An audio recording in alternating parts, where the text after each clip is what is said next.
Well, welcome.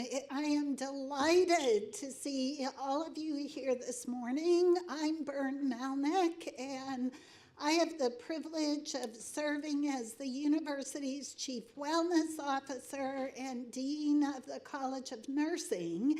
And I graciously and enthusiastically agreed to co-chair our campus campaign this spring, and I really am excited about it. So let me ask you a question. How many of you are really excited about your role with Campus Campaign? Okay. Now, I'm going to ask you a favor. Even if you're not really excited, could you please act excited for us this morning? Really, because when we act excited, it's just like stress is contagious. When we are enthusiastic, other people around us will get enthusiastic. And that enthusiasm is really important for this very, very important cause to our university. Now, I've been at Ohio State since 2011. I can't believe I left sunny Arizona to come to Columbus, Ohio, and everybody asked me, why did you do that? And I said, because Ohio State, the Ohio State University is the greatest place on the planet to be. And I still feel like that 3.5 years later. And this is such a great cause, because what makes this campaign so special is we get a chance to decide where we want to pay it forward. And there are so many fantastic opportunities about where we can decide where to put our passion, where to put our donations. And one goal that I'm going to talk about, maybe Tina can help me advance. Oh, you're advancing for me. Okay, great. One goal I want to talk about is our vision and our team goal for Campus Campaign this year. Now, for those people in this room who know me well, I'm a big dreamer, and I set very big, audacious goals. So when we were talking about what our goals should be this year, I struggled a little bit with this particular goal. Last year, we reached 41%. So to go up to 42, I said, I want to go to 50, at least 50. But after we talked, because of all the changes occurring, the new James, hiring of a lot of new people, we thought, let's shoot for 40, let's set 42% as our goal, but really shoot for a lot higher, because I do believe we can get at least 1 out of 2 people at this university to do something for this particular campaign. Now, you are so essential to this team, because you are out across the various units and colleges across the university. And without your advocacy and enthusiasm and help, we cannot achieve the goal that we have set. So I personally, on behalf of Tina, I want to thank all of you for really participating as ambassadors to this campaign. So, how many of you believe we're going to hit this? Yes, and how many of you believe we're going to surpass this? All right, yes. So I want to talk about a new fund I have launched this year that I am really, really excited about. As Chief Wellness Officer for the university, it's my charge to spearhead health and wellness across the university, especially for our faculty and staff. So we never had a university-wide fund for health and wellness. And so we have created this as another option for people to give. Now you might ask me, well, what's going to happen with the funds from this particular wellness funds?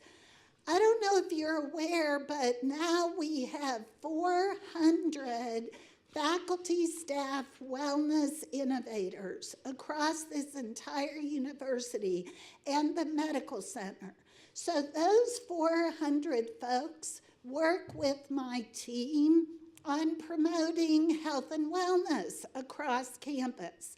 Those funds that are donated to this wellness fund will largely be distributed to the wellness innovators across campus. So they can use those funds to really enhance what they're doing in the grassroots of this particular organization.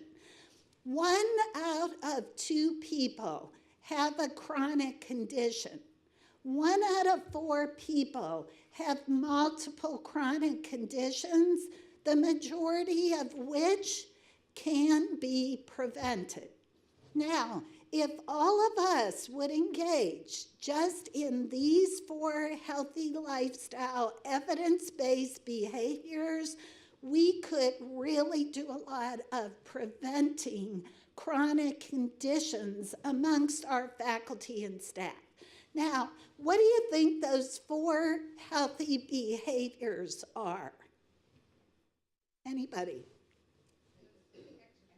Okay, physical activity. People get jiggy when I say exercise, especially people who aren't engaged in a rigorous exercise program. But what I want to emphasize, it's physical activity. It's movement. And if we all can move, walk 30 minutes, 5 days a week, we're going to really decrease our rates of depression, hypertension, diabetes, and cardiovascular disease. So when you go back to your units today, I'd like to ask you, next meeting you walk into, say to them, let's have a standing meeting instead of a sitting meeting. Because in addition to being good for our cardiovascular health, you get through meetings a heck of a lot faster when you stand versus when you sit. So make it a goal to get up and move more during the day. What are the other 3 behaviors, do you think? So exercise, nutrition, at least 5 fruits and vegetables a day. The 3rd is don't smoke, and we're really excited to be tobacco-free. And everybody gets happy when I say the 4th. The 4th is if you drink alcohol, the Centers for Disease Control say 1 drink a day for females, 2 a day for males. But the question I get all the time is, well, how big can that particular drink be, right? And the size is 4 ounces of wine, 1 beer, or 1.5 ounces of alcohol. So again, engage. Help us to engage people more in health and wellness. Why are we doing this? Because we want our Buckeye family to be happy, healthy, and engaged in what they're doing. So with that, I'm going to call Brian up, and he is going to be talking about his passion for his particular fund. Thanks, everybody. I got to run, but we really appreciate you working with us. Go Bucks. All right, I was on a little faster than I thought. All right, my name is Brian Rafiche, and I am on the board of the OSU GLBT Alumni Society. My specific role with the society is I chair their scholarship program. we give out scholarships for undergraduate students. And I'm going to talk a little bit about that program this morning. But I am an alum of the university. Obviously, I did my master's and my PhD at Ohio State in the School of Education and Human Ecology.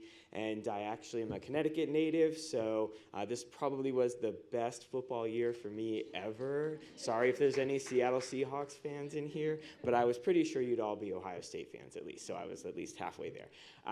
But it's been a great time to be at this university and to see it evolve. I've been here since 1997. Worked at the university pretty much in that time that I've been here as well. So I'm not only an alum, but also an employee. And I work with our undergraduate students on a daily basis. And it's been interesting for me to see the evolution of our GLBT student population here at the university.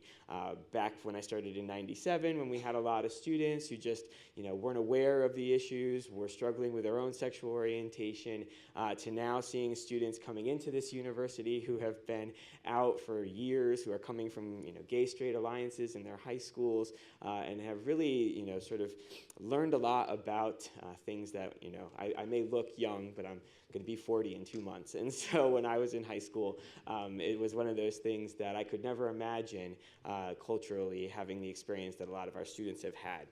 But as a board member, we do a lot of fundraising, and so that's why I'm here for you to get the word out about our scholarship program. We currently award about 10 scholarships a year.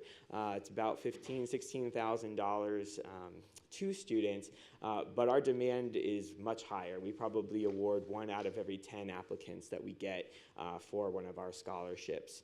So we have scholarships that go in different sort of categories that recognize students who have different involvements within the GLBT community. And so what I asked some of our scholarship recipients from last year to do was to send me just a little quote. So I've got 3 students here that have had different sort of reactions to the scholarships that they received. And the prompt that I gave them was, the scholarship I received is important to me because, and here's student number 1, it has allowed me to take an unpaid internship at the AIDS Resource Center, Ohio, where I have the opportunity to reach out to GLBT students in the community. This experience has allowed me to apply my coursework in public affairs and sexuality studies in a big way, and I hope to continue to do so after graduation. And that's from one of our students who received a scholarship that's been designated for students who work in the HIV/AIDS community. Okay. Second quote that I have, and again the prompt, the scholarship that I received is important to me because, and she replied, it validates my personal journey. During my K-12 school career, I dealt with significant amounts of bullying and intolerance based on being a masculine, female-bodied individual. I ended up coming out as gay to my parents when I was 15 and a freshman. My parents had a difficult time accepting me, and because I felt like I didn't have support at home and was unsafe at school, I didn't feel I had anywhere to turn. And that's from one of our students who received a new scholarship that we offered last year, which is our scholarship for transgendered students at the university. All right, and then the last quote that I have for you this morning, and again, scholarship is important to me because it helps me find a community. I'm active at the Summit United Methodist Church, organizing events where I am working to create venues and opportunities for people to go if they need a place to be in fellowship and community with others of similar or even different backgrounds in order to help them grow as people.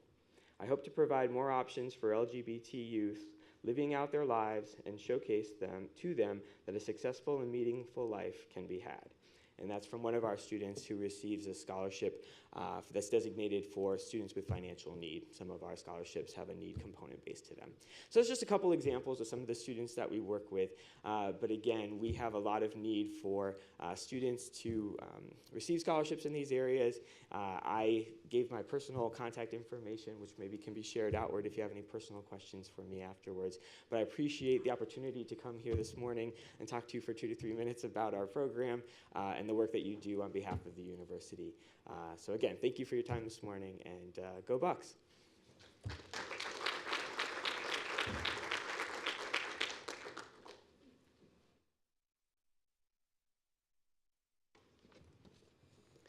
Hi, I'm Eric, and I'm a hippie. And like all hippies, I share a desire to save the world, but you know what? The world's actually going to be okay, it will evolve and adapt. It's kind of us humans that we have to worry about.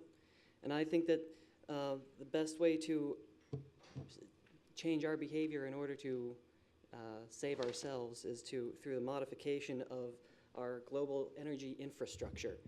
And until I can figure out a way of doing that, I'm going to trust the Office of Education and, hey Tina, can I get my slide? Office of Energy and the Environment Fund 312903. They've got lots of, they're dedicated to the sustainability, dedicated to advancing education, research, and innovation for energy and the environment, emphasizing how those needs can be met sustainably. Right now, the thing that I'm most excited about that I've read they're doing is there's a $6.5 million grant that some of our professors have to work on biofuels and the changing, biofuels tend to be gaseous, and if we could change that into a liquid state, we could then put it into our vehicles and eliminate a lot of fossil fuel use. And getting it into the liquid is one of the hard parts, and that's one of the things this grant is meant to work on. Other things they're doing is got the Encore House, which is a nice solar house. They've got a green roof on Howlett Hall, so they can go out and the roof is all covered in plants and everything. It saves energy costs and often provides garden space for where gardens are hard to find. They've got the Eco Car team, and they're working on battery technology. So there's all sorts of stuff that they're doing over there, and I really think that we could help them out and hopefully improve our own futures. So, thanks.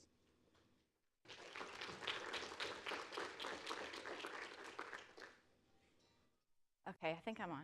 All right. My name's Tina Thome, and I am the Director of Campus Campaign. Sorry, distracted there for a second. As you can see, there are all kinds of different funds here at the university that we can be supportive of. Whether it's health and wellness, it's technology, it's the GLBT community, it could be a fund through business and finance, it could be something here at the James. There are literally 11,000 different funds here at the university that someone could support. Of course, if someone wants to support every one of them, that would be great. But we all usually pick one or two or three that we find meaningful to us. So I have the unenviable task of following Bern, who's very exciting and dynamic, and I'm not so much, because I get to talk about the nuts and bolts of the campaign, which aren't terribly exciting, but they are important things for you all to know. So this year's theme up here on the board is Many Layers, One University, Ohio State. So this university, as within all the funds, there are so many things going on here. There are so many places to work, places to be, things to do. We wanted to depict that in this year's poster. So it shows different layers. So that's a theme that you might use in the campaign in your departments, in your colleges, wherever you might be working at, just to look at the layers that are available or that are happening out here at the university. So we have buttons here on the table for anyone to take as they leave, the button up here. The poster in the middle will be on the cabs buses. They'll be on all those buses during the campaign itself. And then this spot here will be available for all of you to use as a signature on all of your emails. So we'll be having that available on the website starting the first part of the campaign, probably March 1st. It will be up and ready. So as Bern said, our goal is 42% or higher participation. So how do we get there? What do we do to get there to make it happen? How many of you, this is your first year as an ambassador? Okay, so a good many of you. Although for that, a lot of you look awfully familiar. Maybe I've been in the hospital too much. Hope not. Okay. So our key dates this month, all month long, it's planning your campaign. Recruit ambassadors. If you're in a department or a cost center where there's only, 10, 15, or maybe 5 or 6 people, your job may be pretty easy.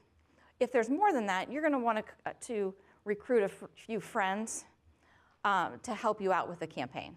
That's distributing pledge cards, talking to other people, whatever that might be. But you're going to want to try to recruit a couple more people. People that other people like is best, that are good at talking with other people, or sometimes someone who has a story to tell, about their life, a story to tell about a fund that they give to, or that can inspire other people in different ways. Okay. So the next big spot in the month will be pledge card pickup. There are going to be 3 different locations to pick up pledge cards, and those are going to be Ross Auditorium. I'm sorry, not this year. This year it's going to be Miling Hall Lobby. It's going to be Ackerman Lobby, and then there's going to be also a session over at OSU East to pick them up. Different times, you'll all get emails letting you know what times those are. Each area also has a team captain, and that team captain will be in touch with you to confirm where you're going to pick them up. Did everybody get the forms? For those of you who are a medical center, you also got a half sheet of paper that you can fill out and turn in. Let me know which location you want to pick up your packets at, and then I'll send out a confirmation email to make sure, because usually people fill these out and then they forget where they were going to go. So if you turn those in, leave them at the table or leave them at your seat, and we'll pick those up at the end of the program. My mic keeps dying. So at that time, you'll be picking up posters. We have some up here at the front that you can take back to your offices today. We have some that aren't rolled up if there's not enough already here. You'll be picking additional posters, buttons if you have other volunteers or ambassadors in your area. You'll also be picking up some thank you sticky notes that you can give out when we send out reports letting you know how you're doing, how your participation's going. So there'll be some sticky notepads that say thank you that you can give out. And you'll also be getting pens for all the ambassadors in your area. If you are on Central Campus, we have team captains that are delivering them to the key areas. So your team captain will be in touch with you about delivering. So one person may end up getting, like business and finance, one person will get 1,000 packets. So we're not going to have them have to come pick up all 1,000 of theirs. Okay. So the campaign itself starts March 1st. It goes from March 1st to April 30th. Lucky for us, March 1st is a Sunday, so we can start on March 2nd. But when the campaign starts, as Bern said, the easiest way to generate enthusiasm is if you've given yourself, if you find meaning in what you're doing. So if you can start the campaign off, if you haven't already made a gift this year, by making your own gift. Starting April 18th, right around there, you'll all be getting reports. It'll be a report that comes with a link, and that'll come usually on Wednesday mornings. We used to do it on Tuesdays. This year it'll be Wednesdays. It'll come straight to your email. That report is going to tell you, it's going to list out for you everybody who is in the cost center that you are responsible for, or department, and it's going to just have an X next to the name indicating that they've given, or nothing if they haven't. So you'll be able to look at that and see who has given and who hasn't. You're not going to know how much they gave. You don't know if they gave $1 or if they gave $10,000. You're not going to know where they gave. You're not going to know what format the gift came in. You won't know whether it was a payroll deduction or cash or credit card. You'll just know that so far this year they've participated in Campus Campaign. A lot of people get uncomfortable with that, so we just want you to know all you get is that they have made a gift of some kind during the year. The next week when a report comes out, there'll be an X next to the new people, so you won't have to try to figure out who is it that made a gift this week. It'll be clear on the report who that was. There'll also be a tab on that report that will tell you, okay, ambulatory services is at this percentage, College of Nursing is at this percentage, so you'll be able to see how the major units across campus are doing in general.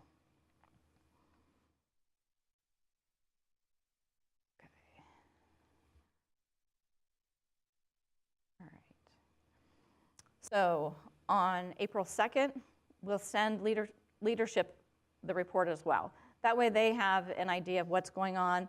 They can be a little bit more supportive, maybe send out an email, whatever that might be that they can do to encourage everyone.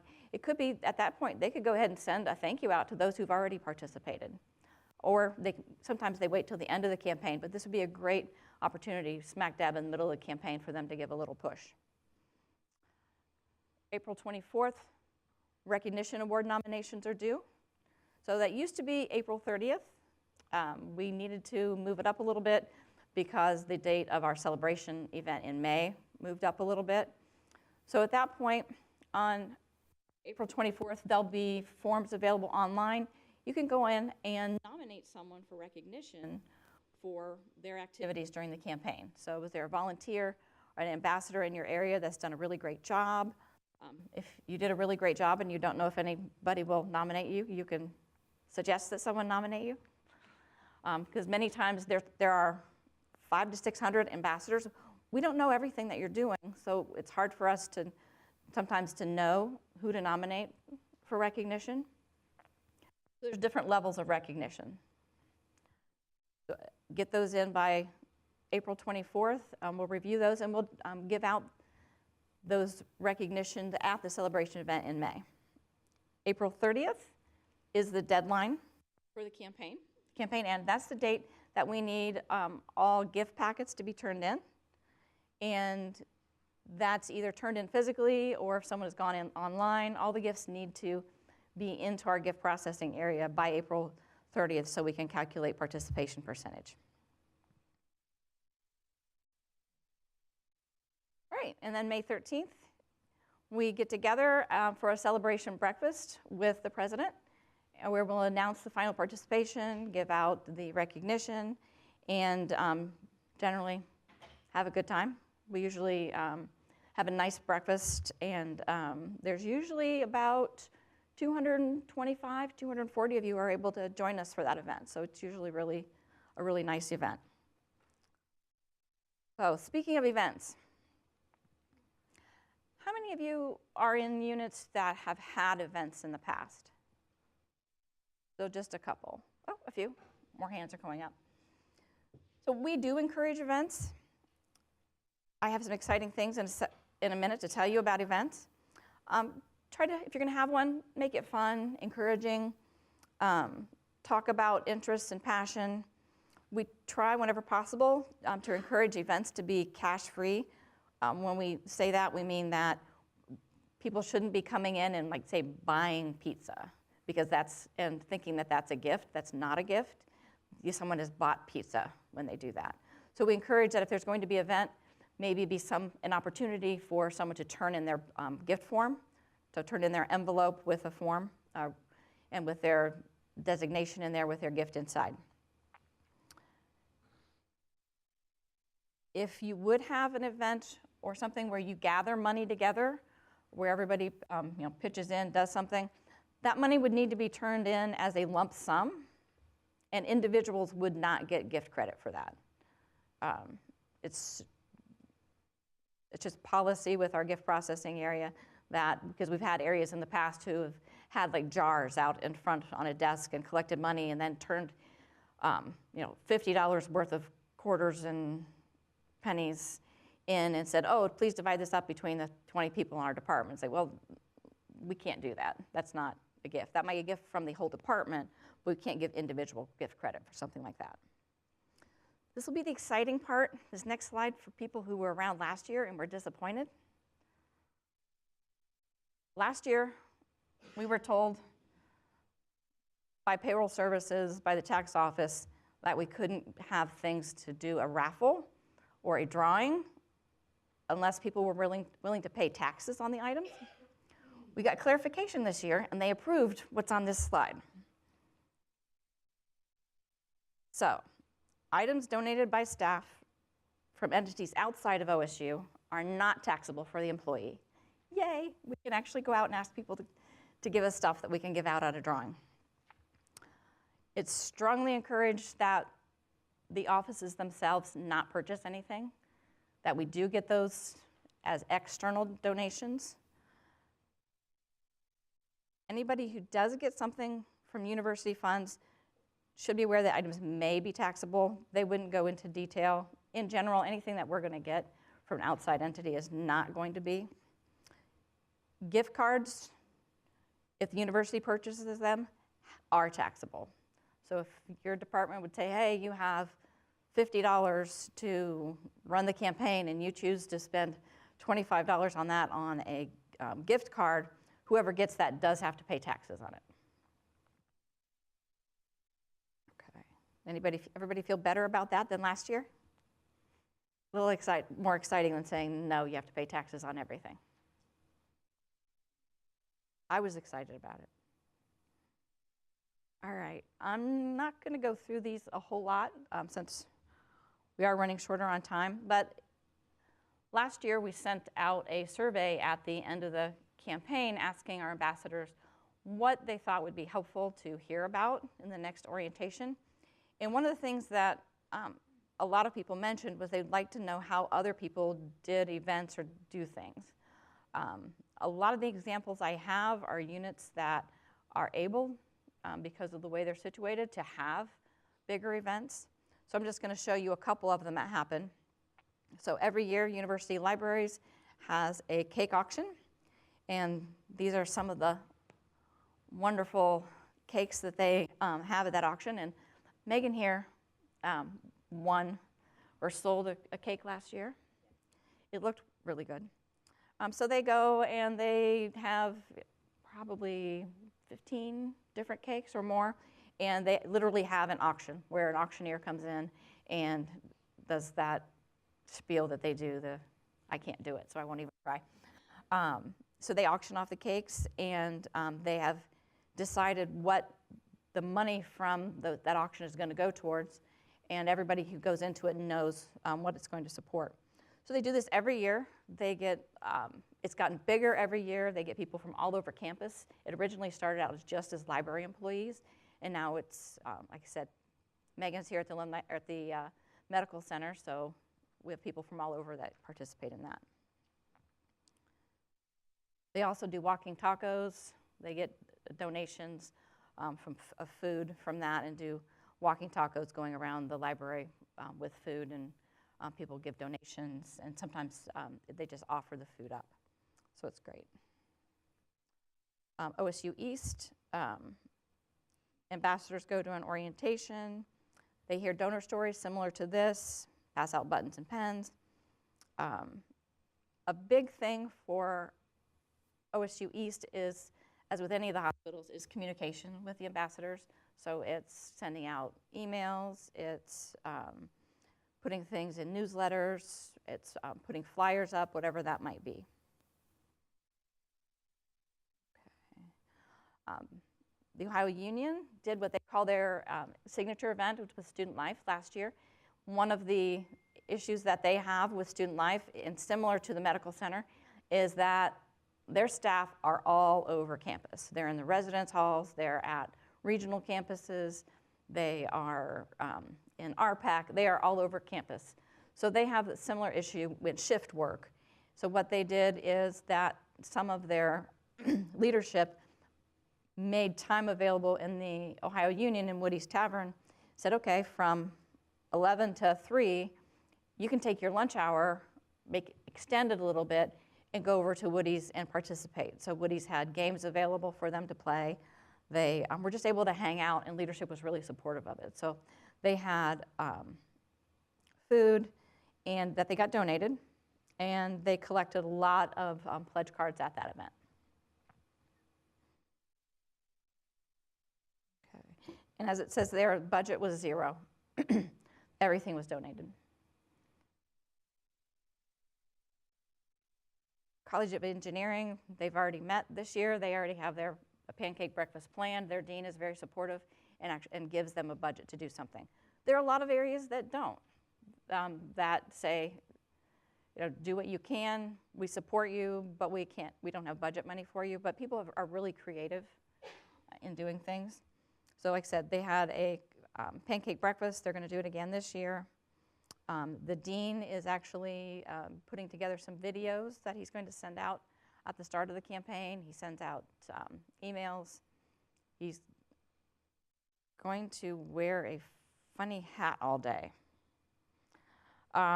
If you've ever seen the dean of the College of Engineering, he's British, stiff upper lip, but he's really engaging, so seeing him with the funny hat on is going to be a lot of fun. And football tickets donated. Nice. So leadership engagement is really important. College of Education, very simple. They had some thank you cards that they already had in their office, and they just had them printed with some text about Campus Campaign and gave them out to their donors.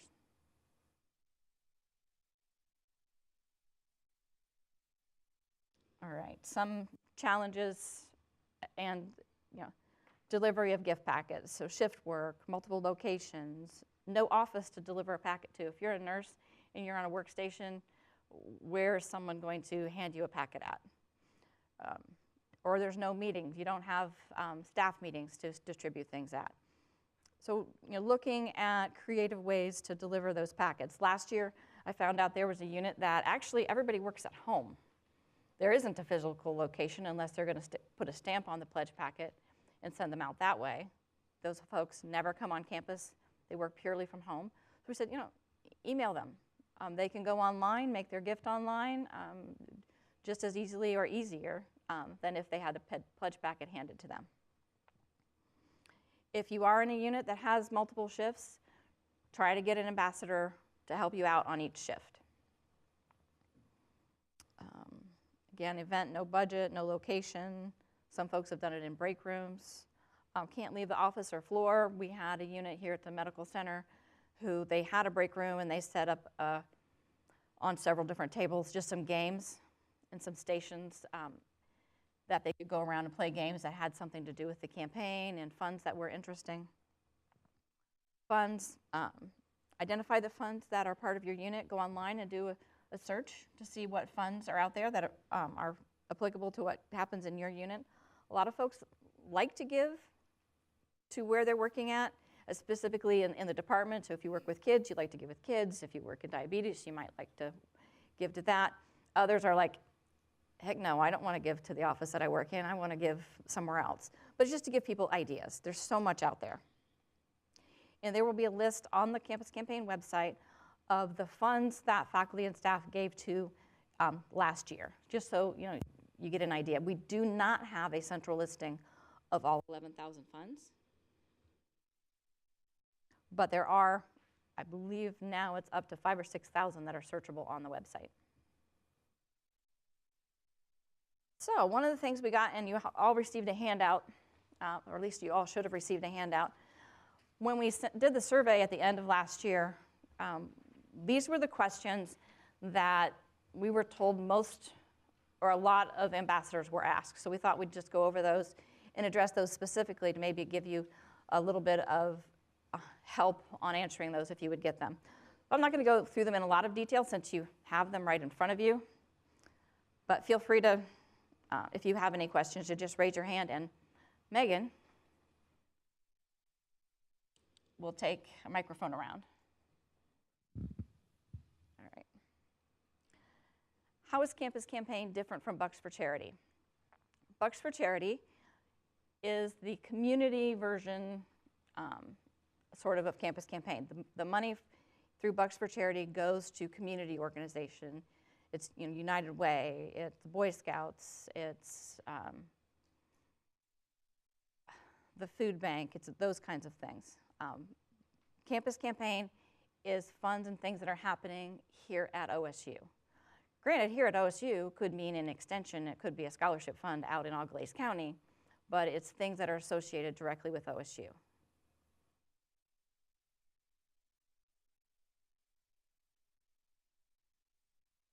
Why should I give to OSU? What are you passionate about? As Bern is obviously very passionate about health and wellness. Eric is obviously very passionate about technology and about energy. Brian's very passionate about the GLBT community. I'm very passionate about self-defense, about health and wellness, about scholarships as well, about research on cancer. We're all passionate about something. And it's probably whatever you're passionate about, it's happening here. We're doing something to elevate it, to research it, to make something better. We're doing it here. And there's something for everybody here to support. And whether that's $1 or $100 or $5 a pay, whatever that might be, participation is what we're hoping to get with this. It's 42% is the goal or higher, but the university also uses that. The official fundraisers for the university, you go out and talk to those major donors. You can give them $1 million gifts. They like to hear, oh wow, faculty and staff give that much. They believe so much in what they do and what's going on here at the university that they participate at that higher rate. So participation really matters, not only to yourself, the bigger donors, to the people who are receiving the benefits of the funds. What's the money really used for? That's a question we get. We hear a lot. Okay, you got my $20. What did you do with it? Well, in the description for the fund, we're legally required to use the money for what that description is. And I'll be honest, some of those descriptions are kind of vague. But the money, we're required to use it, especially the endowments. It could be used, and we have the discretionary funds. Those discretionary funds, honestly, they could be used for something. They could be used for equipment. They could be used for staff development. But they are actually used for what's described. I mean, we have the, I'm going to forget the name of the office, not the integrity office, the compliance, yeah. They make sure we use the money the way it's supposed to be. How do you make your gift? You can do it online.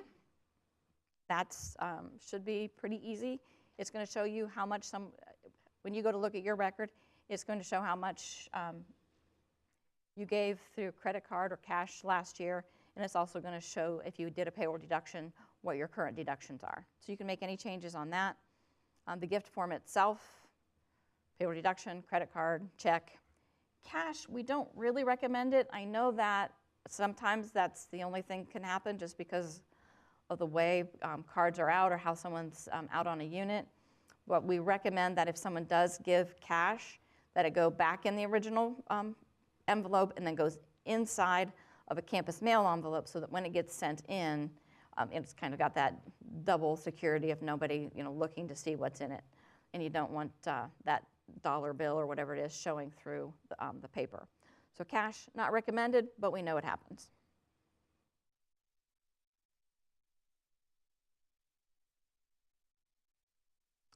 Where do you send your gift? The OSU Foundation building. It's at 1480 West Lane Avenue. Let's see. The building is open from 7:30 to 5:30, so if somebody does want to go by there and turn in gift forms, if they gather them for their unit, if they want to drop them off, you're free to do that. If you turn them in, they will give you a form to indicate that they did receive money from you. Again, how much does someone need to give? $1. It's participation. $1 per pay, but really for participation, it's $1. When do payroll deductions begin? And a little bit more about payroll deductions in general. Payroll deductions, if it's a brand new deduction and you fill out the form during the campaign, it's going to start the first pay period in July. And it goes until further notice. So until someone says, please cancel my deduction, please change the amount, please change where it's designated to, it keeps going. Sometimes people think that it's a one-time deduction and they get their tax statement like they did a couple weeks ago. And like, wait a minute, I thought you were only collecting it once. No, it's every pay period until you contact us and let us know that you would like it to stop. If you make a change, like say between July 1 and today, that change would happen with the next pay period. We wouldn't wait until July. But for most people who make changes, it's going to start, those changes will take place in July. Do I need to do anything for my deduction to continue from year to year? No. If you have a deduction, or you think you have a deduction, look at your form, or encourage the people that you work with to look at their form to make sure it's going where they wanted it to, that's the amount that they want it to be. But if they don't want to make any changes, you can rip up your pledge card and throw it away. You do not have to send it in. Actually, honestly, gift processing would rather not open 500 envelopes that say continue. If you do send it in, you have to sign it, because if you don't sign it, or if you send in a form at all, sign it, whatever the change may be, because if you don't, then I get to contact everybody who doesn't to make sure that what they didn't say, make sure what they didn't say is valid. You know, what did you really want to happen? And I don't like to have to keep following up with people. So if at all possible, if someone's going to send in a form, sign it, please. How do I search for a fund? You do that at campuscampaign.osu.edu, and there's a button, big button that says make your gift online or search for funds. So you can search for funds on that website. What about Pelotonia? Pelotonia gifts do count towards Campus Campaign. The only part about that that makes it interesting is that we get data feeds from Pelotonia. That's where all the gifts go to. They go to Pelotonia, then Pelotonia sends them to the university. That's about a 2-week behind process. So in order for gifts to show up in time to show for participation that we celebrate at the celebration, they need to get to Pelotonia by like April 15th, or they won't get to the university in time for us to show that someone is given. But those gifts started counting starting on July 1 because it's a fiscal year campaign, even though we don't do the major kickoff until March 1st.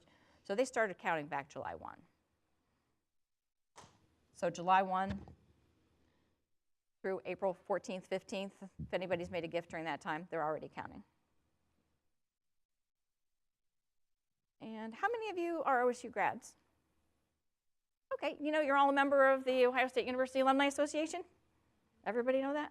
As a grad, you're officially, as of 2 years ago, the university moved away from a dues-paying membership for the Alumni Association, and now any graduate is an Alumni Association member. But now what they have is the basic membership, which is everybody. And then they have a sustaining membership level, which is $75 a year to whatever fund at the university that you want to give to. And that is, you know, getting you a few extra perks, which is the print version of the magazine, annual football ticket lottery. You get more services through Career Services Office. So that just bumps you up a little bit. And life membership is still a life membership. You still don't have to do the $75 to be considered sustaining. But that's just for anybody who is an alum, just know that also you probably aren't getting the solicitations that our office would usually send out 4 or 5 times a year asking you for giving back to the college. All right. You guys are awfully quiet. Any questions? Yes. Meg. Yeah.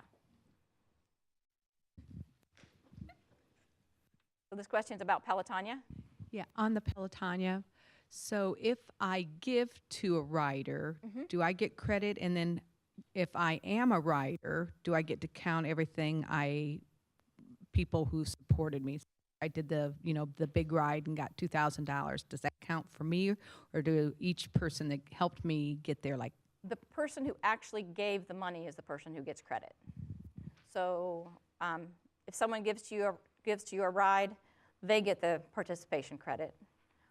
If you give to your own ride, you do not get credit for the participation fee. Yeah, the $100 registration fee. That does not count as a gift. Anybody else? Wow. Am I that good or that boring? No. Good. Steve's being nice. He says good. Yes. One suggestion would be is if you are giving to a specific fund, check with the person that, I have a specific gift that I give over to the 4-H office, and I check every year to make sure that fund is not changed. Because a couple years ago, that number changed, and I wanted to make sure that I was still on track. Good point. So, Good point. Did everybody hear that? Occasionally, there are funds that will close, and usually we get notification of that, and we're able to let people know, hey, your fund's closing. They're decided to consolidate these funds, and we can let you know so that they can, the donor can make a decision about how to reallocate that gift. But sometimes it's the fund number itself that changes. It's not really what it does. It's just the fund number. That's just something to be aware of. By the way, I didn't mention, when you get the solicitation packets, especially if you're new to the university or newer, they are sealed, and they're sealed because they have someone's giving information on it. It says, you know, Tina Thome has a $25 to XYZ fund last year, or $5 per pay to the Marion Scholarship Fund. So it has their giving information on there. That's why it's sealed. Do not open someone else's form. We've had people do that in the past. It's their personal, it's mail. It's their personal mail. No one else should be opening it. That's just kind of a side note on that. But it does have their giving information on it. Yes?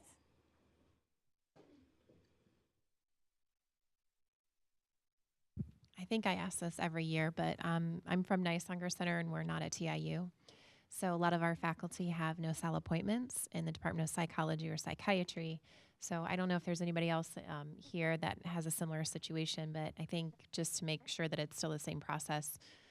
In years past, we were told to email whomever the campus campaign advisor was for that other area, and that we could figure out how to get those packets, that we could still distribute them within our organization. But on the reports, will we still be able to get the participation totals for our organization if they are really our employees, even though they have the no-sal appointment? You do ask that question every year.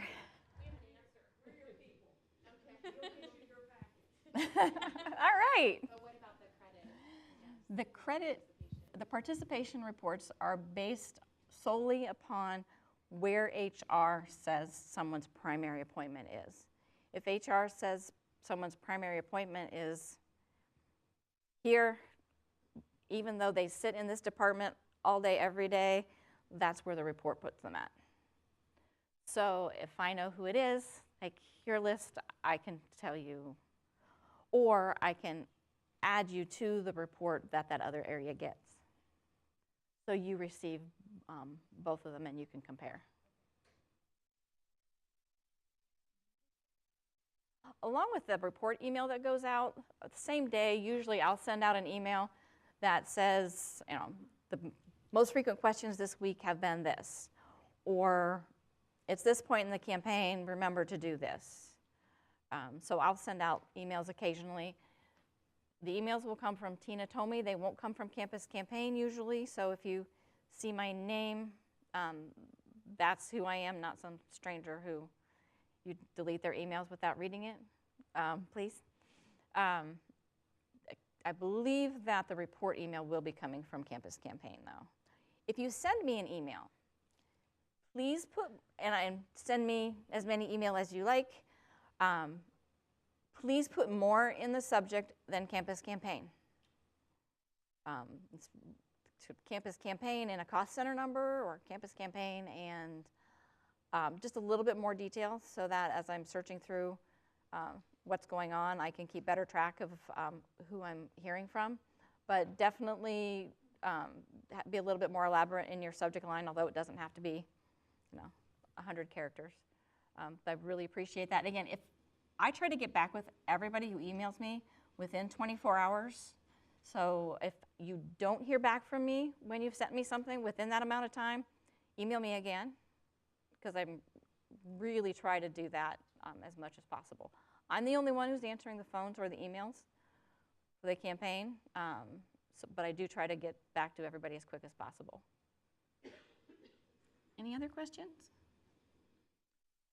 If you'd like to talk to me or anybody who's on the council, everybody who's here that's from the council, would you raise your hand? Oh, Jeff back here. There's a few of us here. If you have any questions about the campaign, feel free to ask any of us. And thank you very much for your time today.